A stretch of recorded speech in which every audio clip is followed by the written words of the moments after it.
What's going on, guys? This is Ashley Keaton, reporting for duty in the flesh. How art thou?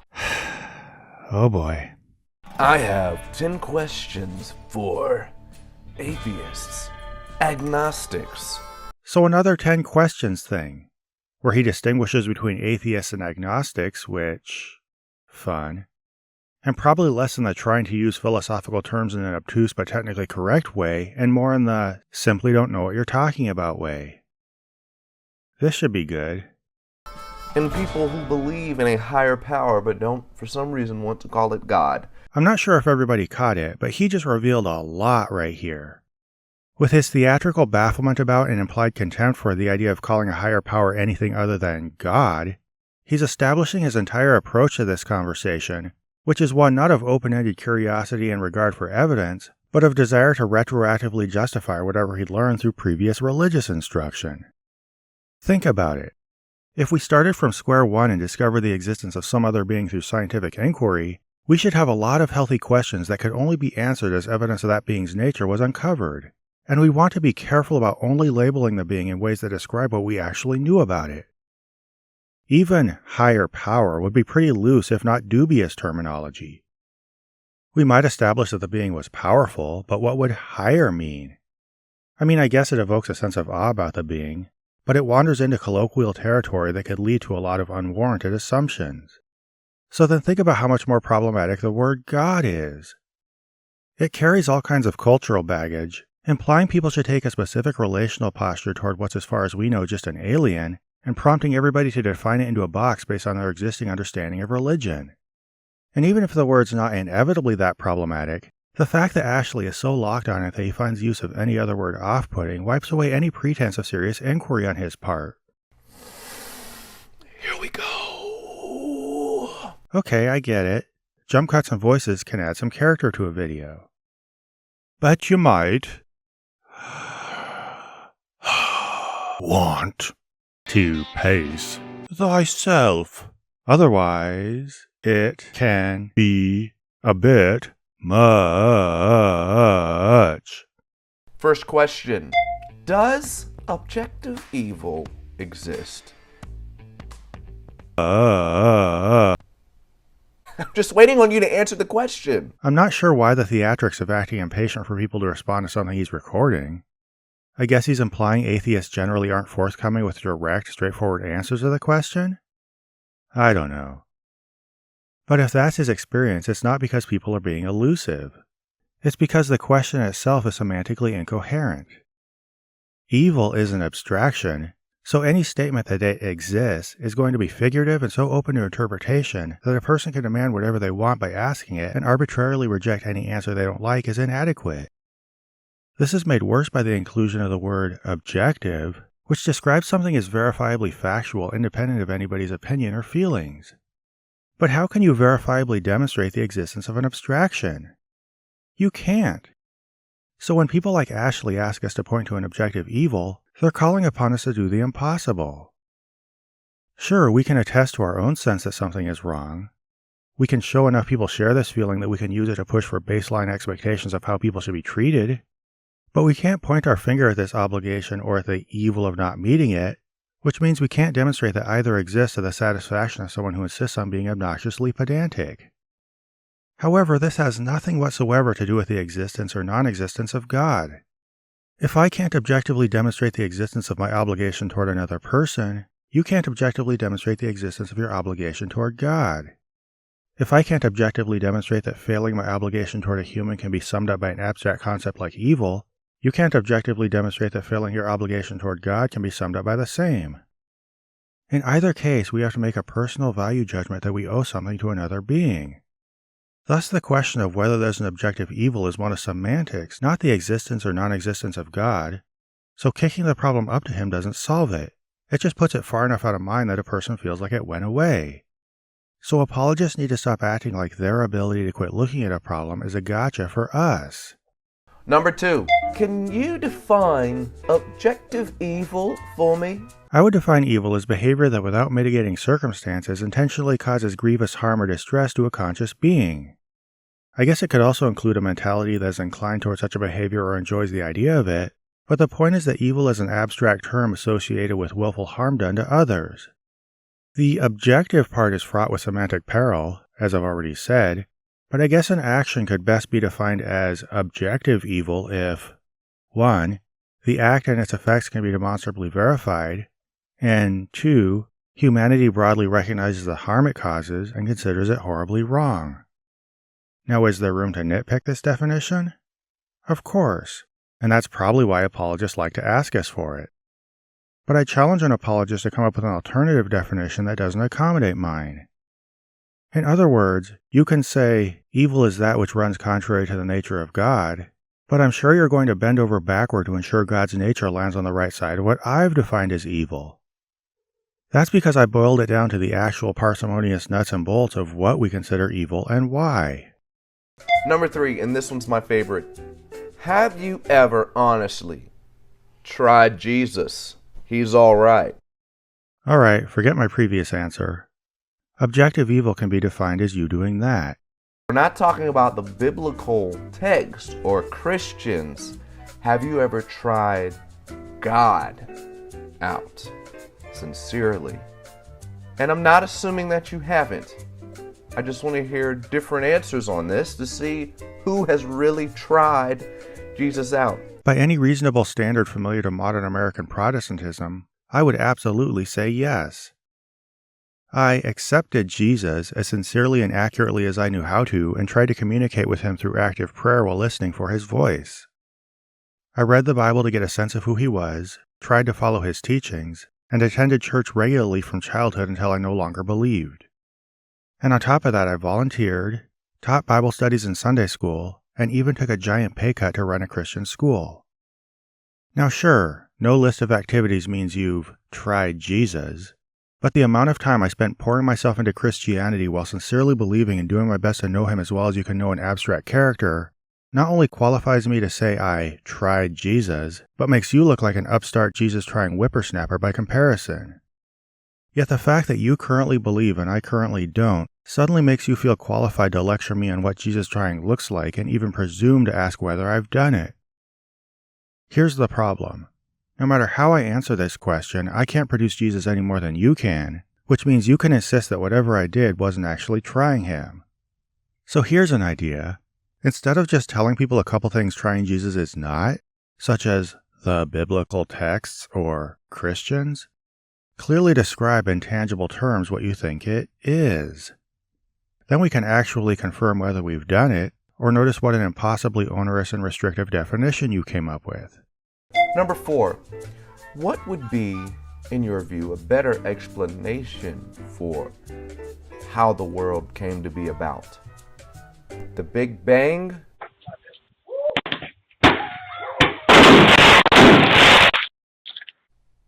Or God? What makes the most sense? Logically, consistently, theoretically, cosmologically. Let's be real here. The origin of the universe is way over either of our heads. It's clearly way over yours since you call the Big Bang an explanation for how the world came to be about and propose it and God as the two possible explanations. But even though I don't misunderstand it as egregiously as you do, I at least recognize that we should treat it like all other complex areas of science we have no clue about, and just admit we don't know instead of using the mystery as a back door through which to sneak undemonstrated supernatural claims. Especially when those claims are riddled with non-parsimonious made-up qualities that validate a religion you already believe in. Number 5, is believing in God an inconsistent view? Or do you just not like it? So the question itself wasn't enough, huh? You had to follow up with a little attitude? Alright then. If we're talking about the Christian concept of God and the stories about him written in the Bible, then yes, there are a ton of inconsistencies there. If we're just talking about believing in God in general, then no, it's not necessarily inconsistent. But here's the thing. Does it need to be? I mean, believing in ghosts isn't necessarily an inconsistent view, nor is believing in aliens or leprechauns or any number of other things. But the simple fact that they lack evidence is enough reason not to take them seriously. Same goes for your God claim, and I simply don't give a flying f*** check whether someone who appears to be making up a story can keep it consistent. Number 6, do all humans understand morality the same way, and some just choose to act against that good morality?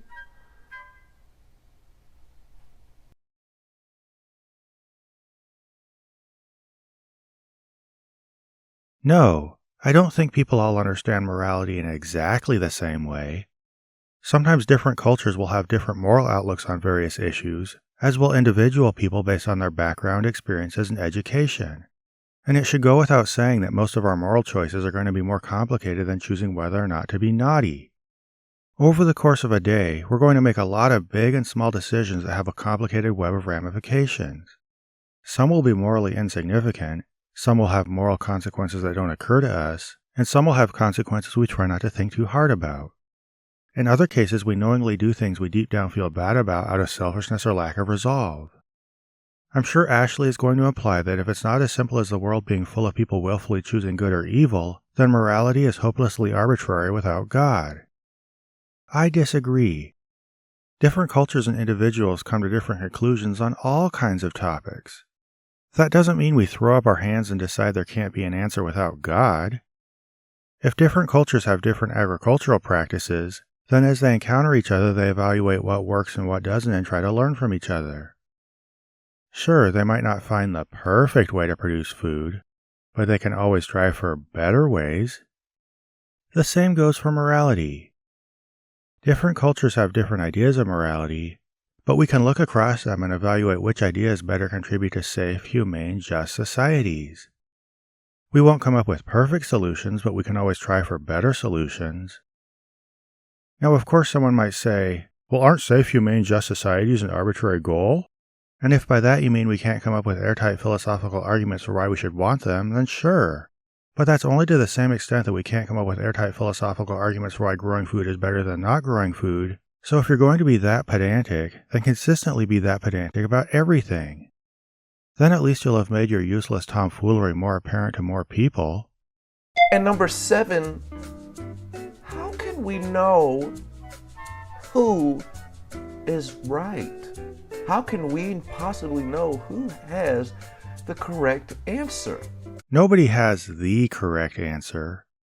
The very idea is juvenile, and looking for someone to have it will lead you to trust them too much and maybe jump to conclusions.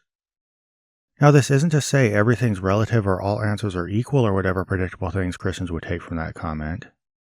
I just mean that our sense of how to behave morally must be honed over time with constant questioning and attempts at improvement. I mean, you're going to have some basic understood principles, and yeah, stick to them. But don't be so complacent that you think you need someone to give you all the answers all at once. Now, I'll agree that bringing different people, nationalities, and cultures all around the globe to any kind of consensus on morality is going to be difficult and complicated. But what's a more plausible way to go about it? By striving for a common understanding of what humane behavior looks like and how to promote it? Or by getting everybody around the world to agree about what God wants? See, the idea of God solving moral dilemmas by telling us all what to do sounds nice, but it's an illusion because he's not exactly hanging around communicating with us. So instead we have various people from various religions, hell, even within the same religions, arguing over who or what book speaks for God. The idea of resolving that is absurd in theory and an even bigger disaster in practice. So sure, a secular consensus on morality is difficult, but it's the best, and I'd argue only, hope we have. Number 8, and I know the answer to this question, but I want to know your answer. Does the Bible speak for every person who calls themselves a Christian? This is a weird question. I guess every individual person needs to decide for themselves whether they feel the Bible speaks for them. But I have a feeling you reverse the phrasing. Maybe you meant, does every person who calls themselves a Christian speak for Christianity? Let me explain. You have certain people that act ungodly, in my view, and do some things that I would say God never told them to do. And you do things they would say God never told you to do. You act in ways that are ungodly in their view. And since all apparent signs indicate that God's not speaking to any of you and you all have different views on what is or isn't godly, including what the Bible does and doesn't mean, I find this to be irrelevant. All you're doing is drawing my attention to how much you squabble with other Christians about things you can't possibly verify while posturing as if you know your idea of godliness and what God says is the right one, just as any of those other Christians would do if they were asking me this question. That say they're Christian, that believe in the Bible. There was actually something brought up the last time I did 10 Questions for Atheists, and someone responded, and they said that a lot of Christians worked with and, a lot of Catholics and those are not Christians. I'm extremely uninterested in whether some Christians think other Christians are Christians or not. But that's my view. What would you say? Let me calm down. Sure, please, go ahead. You strike me as someone who has a lot of composure to regain. Does the Bible speak for every single Christian? Does every Christian represent the Bible? This is an impossibly messy question with only arbitrary answers. I personally let every Christian speak for themselves, with the understanding that their religion is necessarily fractured because it's operating without any clear guidance from a God. So if you want to say you practice Christianity in the only true way, I guess fine. If you want to say all the other denominations and sub-denominations do it wrong to the extent of being not true Christians, that's your prerogative. Your religion is deeply personal, so you can define it however you want. But what you're showing me is that even if you do happen to be the most correct Christian of them all, your religion suffers from such poor divine leadership that it's a hazard to itself and everybody around it. You're also making yourself look rash and judgmental for reasons you can't clearly justify.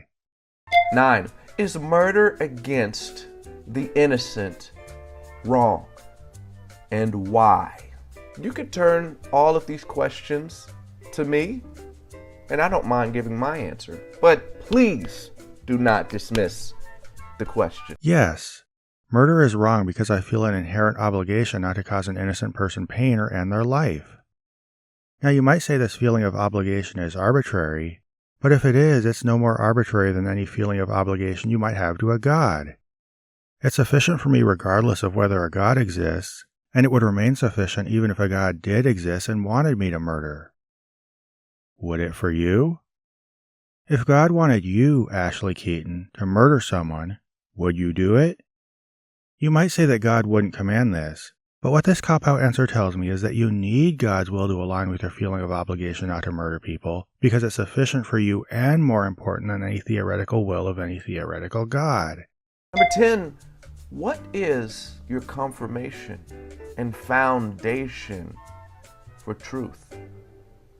If I want to know whether a statement is true, I do my best to check it against evident reality. This process might not be perfect, but it's a lot more reliable than any impression about truth I or anybody else might feel we're getting from a God. Alright guys, those are my 10 questions. Have fun. I'm so excited to see the answers that you come up with. I tell you, I'm thrilled. And most importantly, God bless y'all. Telling people that a being you know they don't believe in is going to bless them isn't more conversationally appropriate because you do it in a way that looks and sounds creepy. Anyway, I hope these answers help any of you watching to answer similar nonsense if it ever comes your way. And if they thrill Ashley, then I guess that's fine too. And most importantly, have a great day.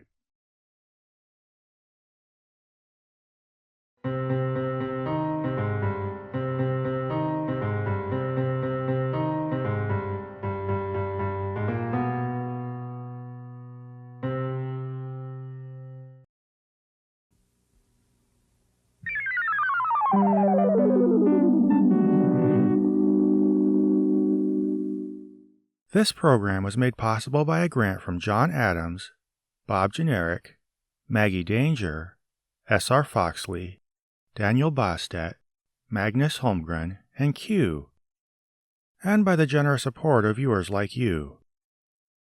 If you'd like to join them in pledging to this channel, please find a link to the Prophet of Zod Patreon below.